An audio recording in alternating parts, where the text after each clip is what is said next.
Hey everyone, I hope everyone enjoyed the Horde event. I know some of you were still trying to work out a consistent strategy to use in order to be successful, especially against the teams that have multiple revivers, heavy attackers, and that focus tower.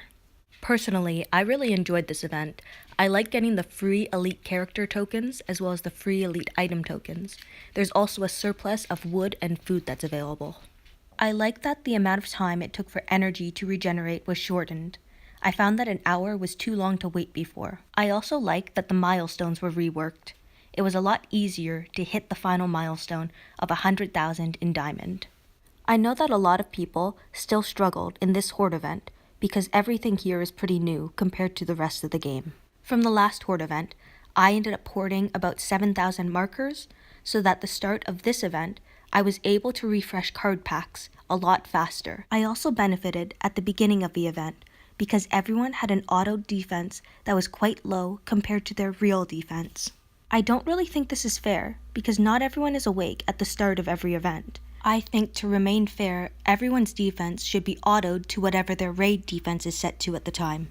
Anyway, now I'm going to break down my general strategy and what I used in the Horde event, which was mainly consistent with the one I used last time. In a way, the Horde event is very similar to raids, where you use attack up, defense down, and decapitation in order to win. At the start of the event, I refreshed packs until I got a Whisperer and a Feral Walker. Pairing these two walkers worked extremely well.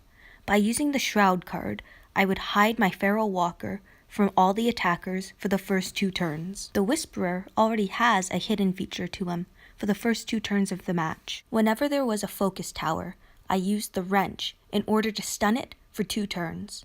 Sometimes I would also need to stun the secondary turret, depending on what it was. For the start of my strategy, I keep my walkers away from the mortars, because they will destroy one walker regardless of who it is or if they are hidden. I put my Feral Walker on the inside beside my Whisperer because he is able to attack all adjacent targets to the initial target. And as you see, he was able to take out 3 toons at the beginning of a match. On the first turn, I put my Whisperer on the outside and my Feral Walker beside him. I used Shroud to hide my Feral Walker and used the Wrench to get rid of any focus towers. On turn 2, I used Shroud and Spikes in order to give my Feral Walker attack up. I applied Tear Gas to the defenders in order to decrease their attack and defense. I also give my Whisperer Knives so that he can decapitate upon killing. Here I opted to give my Whisperer Spikes as well to increase his attack. I then add a Taunt Walker so that he will taunt one of the remaining toons, and a Lure Walker in order to increase the number of targets and effectively hide my important walkers. Multiple Taunt Walkers can also be effective here. After these steps, I will usually add in AP down walkers in order to control the AP gain of the toons remaining. In most matches, at this point, I can just let it auto until the end. There are many other effective methods to use when attacking.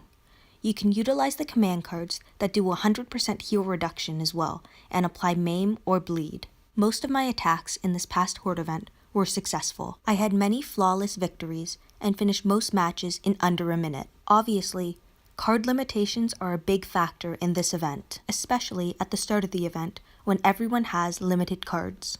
Through my video, you've probably noticed that whenever I use a Lure Walker, I put them away from the mortars. This is to help increase the chances of fodder walkers appearing on that side and being able to trigger the trap. The biggest flaw with my strategy is if the other team has focus, either from the tower or from a toon's ability. I would also suggest looking at the disarm cards, because some toons have absolute defense weapons and they can stymie my offense. There were only a few times in this event where I had to adjust my strategy, and that was mainly dictated by what the defense was running.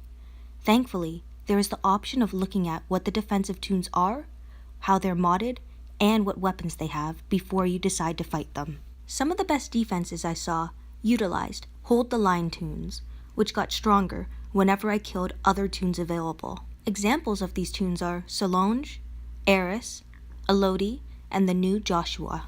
Thank you for watching and listening to my video. I hope you all enjoyed the Horde event. If you want to share any of the strategies that you used, feel free to leave a comment below.